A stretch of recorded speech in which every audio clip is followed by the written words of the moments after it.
10, 9, 8, 7, 6, 5, 4, 3, 2, 1, 0.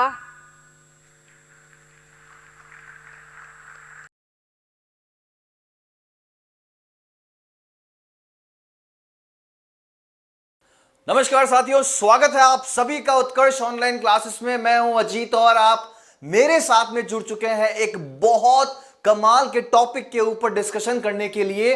और यह टॉपिक है चंद्रयान के बारे में। चंद्रयान 3 आप सभी को पता है, अभी कुछ ही टाइम पहले चंद्रयान 3 को भारत से इसरो ने लॉन्च किया है और अब आने वाले टाइम में यह मून पर पहुंचने वाला है और मून पर लैंड करने वाला इंडिया चौथा देश होने वाला है। और ये सबके लिए बहुत गर्व की बात है।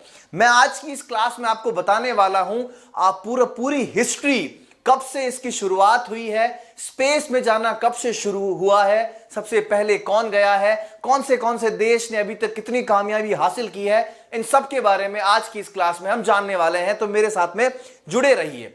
आप मेरे पीछे एक फोटो देख रहे हो, फोटो है एक हवाई जहाज का और यह हवाई जहाज का फोटो लिया गया है 1945 का। 1945 में आपको पता होगा कि सेकेंड वर्ल्ड वॉर जो है वो खत्म हुआ था। खत्म कैसे हुआ आप सबको पता होगा।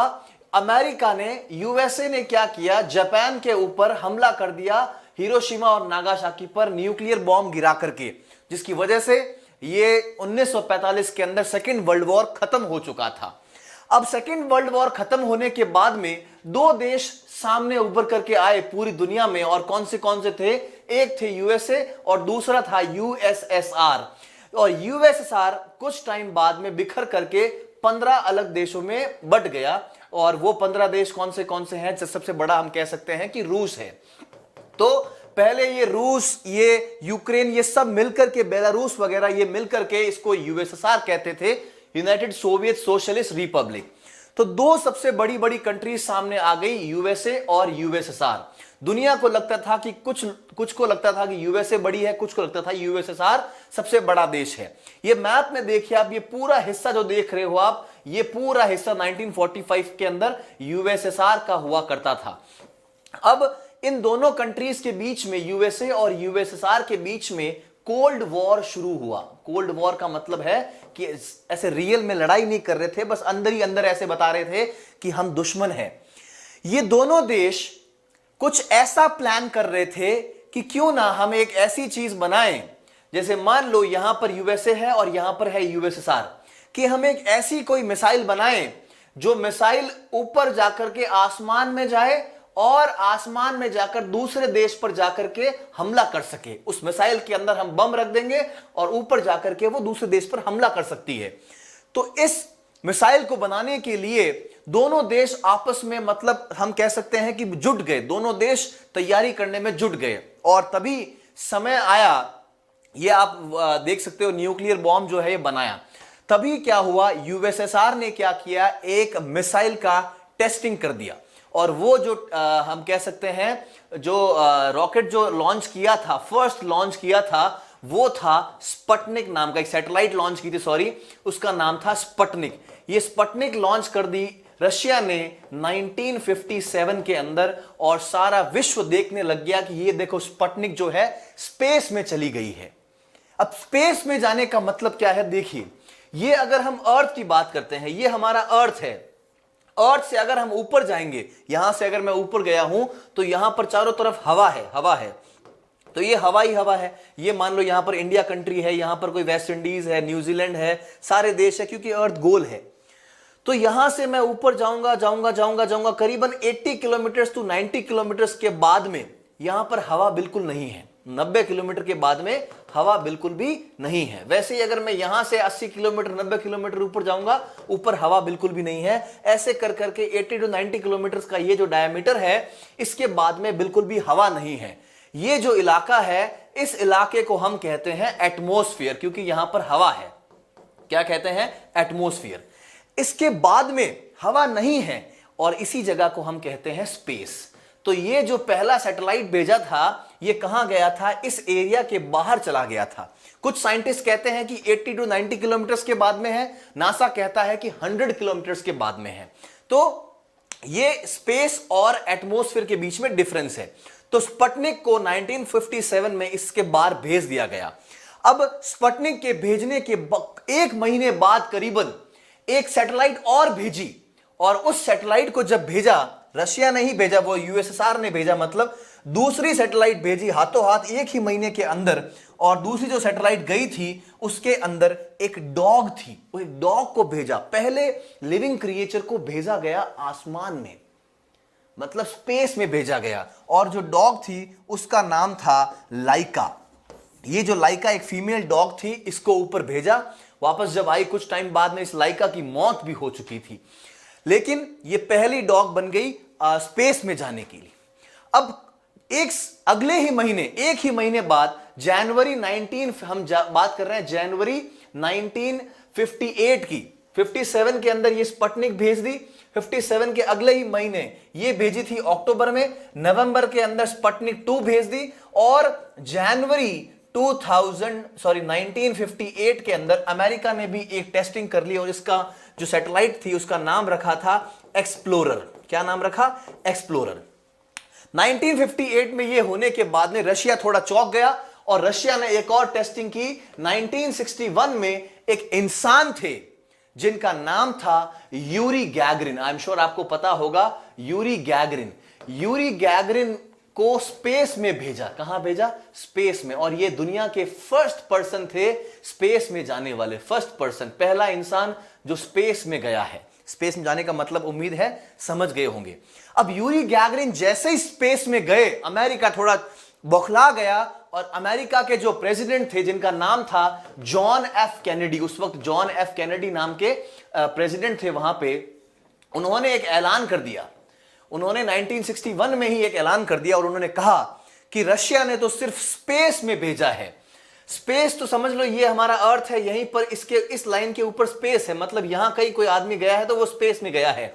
हम स्पेस में नहीं भेजेंगे, हम चांद पर आदमी को भेजने वाले हैं। चांद लाखों किलोमीटर दूर है, और ऐसी बात 1961 में जॉन एफ कैनेडी ने सरेआम सबके सामने बोल दी। Before this decade is out of landing a man on the moon and returning him safely to the earth.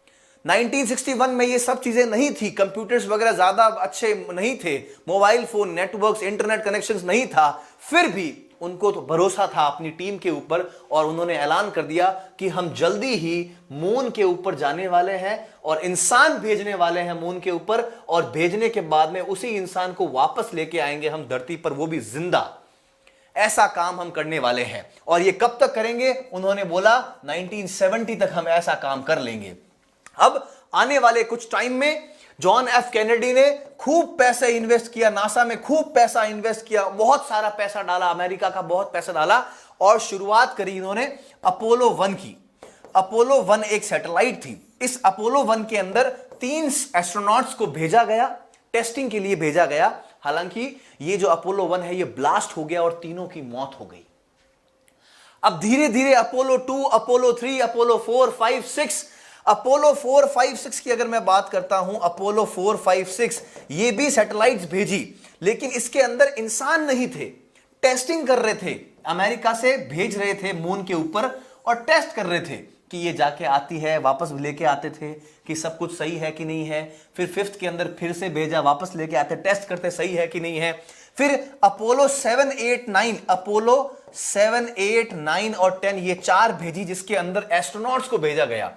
यहां से एस्ट्रोनॉट्स को भेजते, यहां से भेजते, यहां तक चांद पर भेज करके वापस आते, है ना। तो ऐसे टेस्टिंग करते, एक बार यहां तक गए तीनों को, इन तीनों एस्ट्रोनॉट्स को लेकर के, दूसरी जो 8 नंबर थी उसको यहां तक लेके गए, 10 वाली को वहां तक लेके गए, बस लैंडिंग नहीं कराई। लेकिन जो फाइनली अपोलो जो 11 थी, उस अपोलो 11 के लिए अब सारे तीनों साइंटिस्ट एस्ट्रोनॉट्स रेडी थे। तीनों एस्ट्रोनॉट्स कौन थे अभी मैं नाम बताऊंगा। तो अपोलो 11 जो था वो यहां से निकला और सक्सेसफुली मून के ऊपर जाके लैंड किया और चांद पर लैंड किया। लैंड करने के बाद में नील आर्मस्ट्रॉन्ग पहले ऐसे इंसान बने जिन्होंने इस चांद के ऊपर कदम रखा। Okay, Neil, we can see you coming down the ladder now.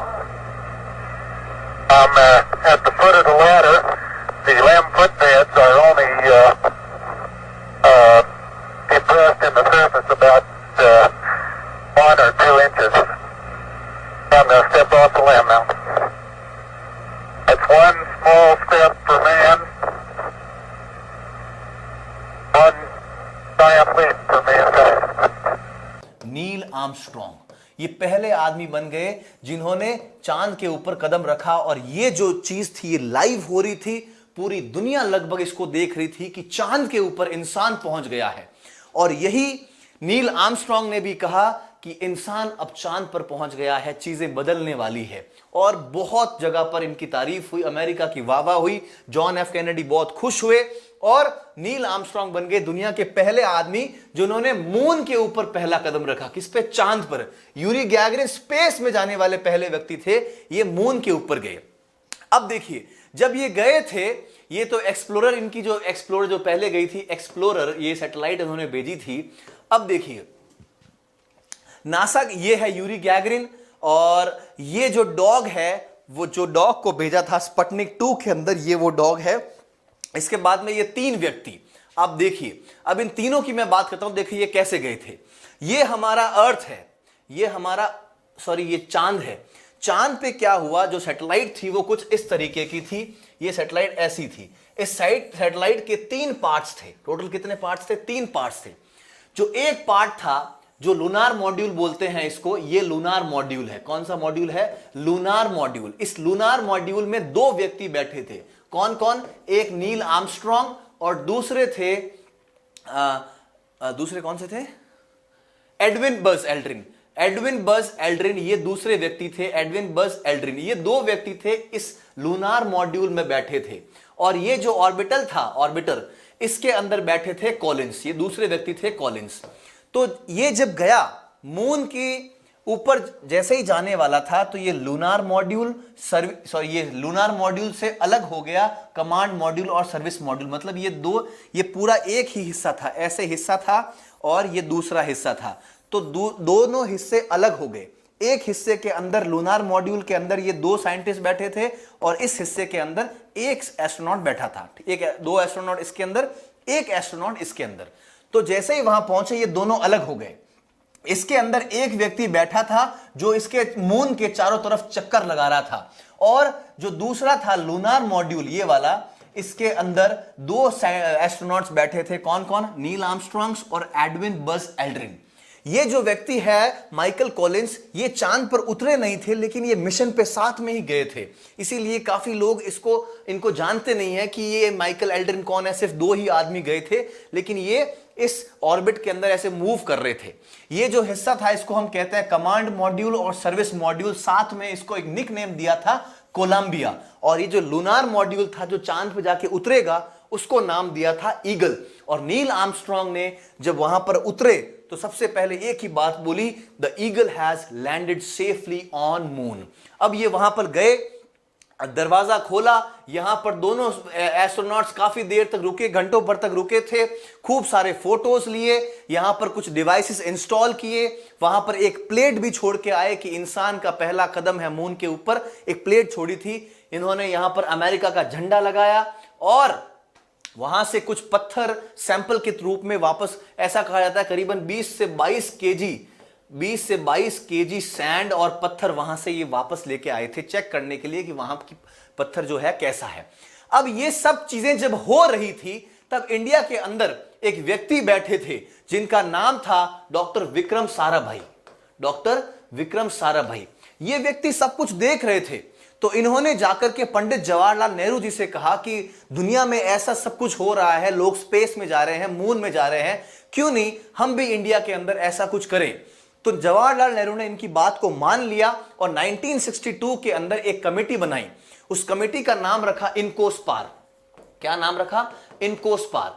अब शुरुआत में इन्होंने खूब मेहनत की। खूब मेहनत करने के बाद में इंडिया ने क्या किया, एक अपनी हम कह सकते हैं सैटेलाइट, सबसे पहली सैटेलाइट जो रशिया के साथ में इन्होंने मिलकर के लॉन्च की, वो सैटेलाइट कौन सी थी? वो थी आर्यभट्ट। आर्यभट्ट। उससे पहले इन्होंने खूब कुछ सैटेलाइट्स भेजी थी, लेकिन ये हम कह सकते हैं ये रशिया से भेजी गई। हालांकि उस टाइम इसको सोवियत यूनियन कहते थे, यूएसएसआर कहते थे। तो ये जो इंडिया की जो सैटेलाइट थी इसको रशिया से भेजा गया, क्योंकि इंडिया के पास में खुद का लॉन्चिंग व्हीकल नहीं था। तो ये फर्स्ट सैटेलाइट बनी इंडिया की, जो इंडिया ने भेजी विद हेल्प ऑफ रशिया। अब धीरे धीरे धीरे धीरे इंडिया ने अपना मेहनत करते गए, खूब मेहनत किया, और फाइनली ये जो इनकोस्पार्ट जो एक नॉर्मल एक कमिटी थी, इसको 1969 15 अगस्त के दिन इसको कन्वर्ट कर दिया गया, और इसको क्या बना दिया गया, इसको इसरो बना दिया गया। ओके, इसरो के जो फर्स्ट चेयरमैन थे वो कौन बन गए, डॉक्टर विक्रम साराभाई, ये फर्स्ट इसके चेयरमैन बन गए। इनकी जल्दी इनकी मौत हो गई थी, इसीलिए सेकंड जो चेयरमैन बने वो ये थे, आप फोटो में देख रहे हो, डॉक्टर सतीश धवन। सतीश धवन जी ये भी बहुत महान व्यक्ति थे, बहुत इंटेलिजेंट आदमी थे। इनके साथ में आप ये अब्दुल कलाम जी को देख रहे होंगे, तो इन्होंने भी खूब मेहनत की। अब इंडिया ने धीरे धीरे अपने लॉन्चिंग व्हीकल्स शुरू किए। भाई मिसाइल होती है, इसको उड़ाना पड़ता है, उड़ाने के लिए खुद का एक व्हीकल चाहिए होता है उड़ाने के लिए। तो वो व्हीकल पहले इंडिया के पास में नहीं था, इसलिए रशिया की सपोर्ट की। अब इंडिया ने खुद का लॉन्चिंग व्हीकल बना लिया, है ना।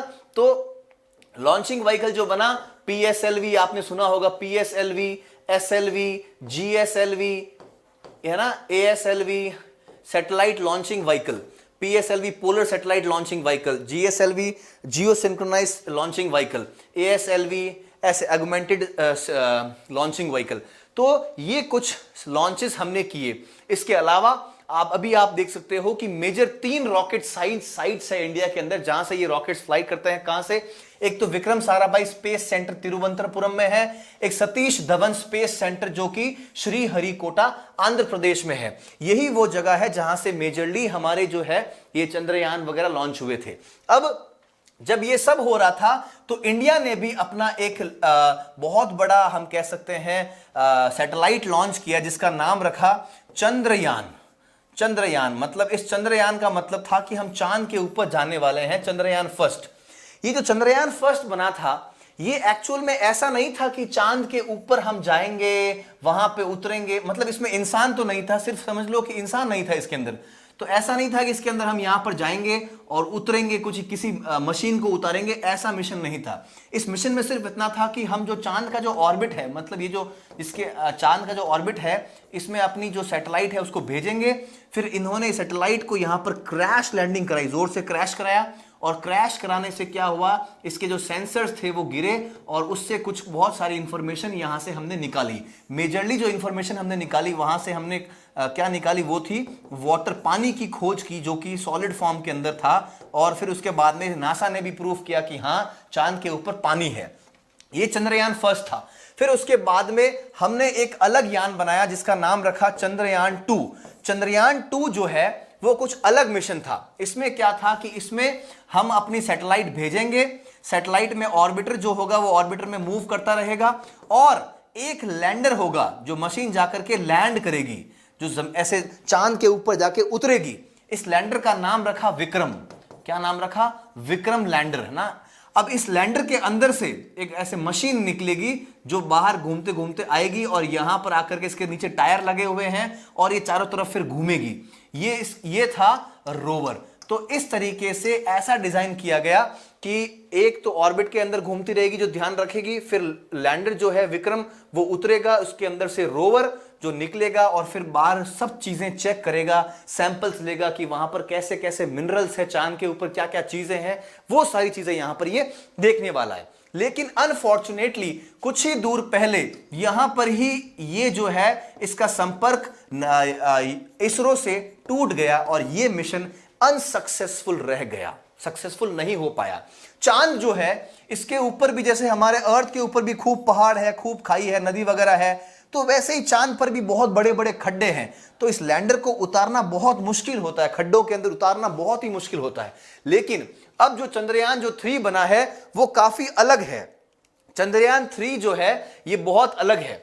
इसमें चंद्रयान 3 में क्या है, ये जो लैंड करेगा, विक्रम जो लैंड करेगा, उसके अंदर बहुत सारे सेंसर्स लगे हैं, वो अपनी जगह खुद डिसाइड करेगा कि यहां पर पहाड़ है, अच्छा मैं यहां पर लैंडिंग नहीं करता हूं, तो सही जगह जहां पर होगी वहां पर लैंड करेगा और फिर उसके बाद में से ये रोवर बाहर निकलेगा। तो इस बार का जो चंद्रयान जो 3 जो बनाया है वो काफी हद से हम कह सकते हैं कि एक अलग और कमाल का बनाया है। मैं कुछ फोटोज आपको दिखा रहा हूं। ये पहली बार जब लॉन्च की थी सैटेलाइट उस वक्त की है ये 1961 में इंडिया ने 1963 में इंडिया ने नासा की हेल्प से एक साउंड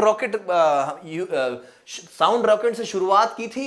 फिर 20 नवंबर 1967 को एक और रॉकेट रोहिणी 75 हमने तैयार किया था और 1975 में पहली सैटेलाइट आर्यभट्ट हमने लॉन्च की रशिया की हेल्प से। ये इसरो का है लोगो, आप देख सकते हो, ये इसरो का लोगो है। और आज दुनिया के अंदर इसरो जो है अपनी धाक जमा चुका है। इंडिया में जो चांद के ऊपर जो लैंड करने वाले जो व्हीकल्स है अभी तक जिसके अंदर से रोवर निकला हो वो सिर्फ 3 देश है, यूएसए है, रशिया मतलब यूएसएसआर है और चाइना है। अगर इंडिया सक्सेसफुली लैंड कर जाता है तो विश्व का ऐसा चौथा देश बन जाएगा जिसने चांद के ऊपर अपना परचम लहराया है। चंद्रयान जो पहला भेजा था उसके लिए जो रॉकेट यूज किया था, जो हम कह सकते हैं लॉन्चिंग व्हीकल जो यूज किया वो था PSLV, polar satellite launch vehicle second, ये यूज किया था। जुलाई के अंदर चंद्रयान 2 2019 में भेजा और इसके लिए यूज किया था GSLV Mk3। चंद्रयान 3 जो है जो अभी जुलाई के अंदर भेजा है इसके लिए रखा गया है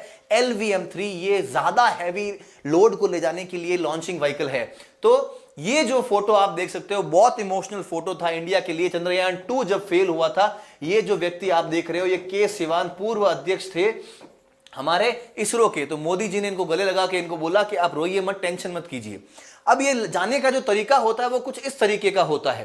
अर्थ से जब ये निकलता है तो अर्थ के पहले चक्कर लगाता है, 1 चक्कर, 2 चक्कर, 3 चक्कर, इससे हिस्से अलग होते जाते हैं लगा करके फिर ये मून की तरफ चला गया है। तो हमारा अभी जो सैटेलाइट है आज की डेट में हम कह सकते हैं कि वो निकल चुका है और अब जाकर के ये मून के चारों तरफ चक्कर लगाएगा, फिर फाइनली जाकर के यहां पर ये लैंडिंग करेगा। तो ये कुछ है। अब ये फोटो देखो आप, ये है विक्रम लैंडर। इसका नाम दिया है विक्रम लेकिन एक्चुअल में ये लैंडर है, मतलब जो जाके लैंड करेगा मून के ऊपर। इसके अंदर से ये जो रोवर तुमको दिख रहा है, टायर वगैरह लगे हुए हैं, ये है रोवर। उम्मीद है आपको समझ में आया होगा। ये देखो, और ये है ऑर्बिटर, ये ऑर्बिट में घूमता रहेगा। अभी इस बार ऑर्बिटर नहीं भेजा क्योंकि पहले ऑर्बिटर भेज चुके थे, तो इस बार खाली हमारा ये लैंडर है और ये रोवर, ये 2 ही इंपॉर्टेंट चीज जो है वहां पर है। अब ये है कुछ इंपॉर्टेंट बातें चंद्रयान की। अब ये जो चंद्रयान 3 है, उम्मीद कर सकते हैं कि ये अगस्त में 23 या 23 को पहुंचने वाला है और अगर ये मिशन सक्सेसफुल हुआ इंडिया एक अलग ही लेवल पर होने वाला है। उम्मीद है आपको क्लास अच्छी लगी होगी और चंद्रयान, बाकी नासा, इन सब स्पेस और यूएसए और यूएसएसआर, इन सब चीजों के बारे में काफी जानकारी मालूम चली होगी। अगर क्लास अच्छी लगी होगी तो लाइक जरूर करें, अपने कमेंट साथ में जरूर शेयर करें कि हम और भी किस टाइप के वीडियोस बना सकते हैं। आई एम श्योर अच्छा लगा होगा। Thank you so much. जय हिंद।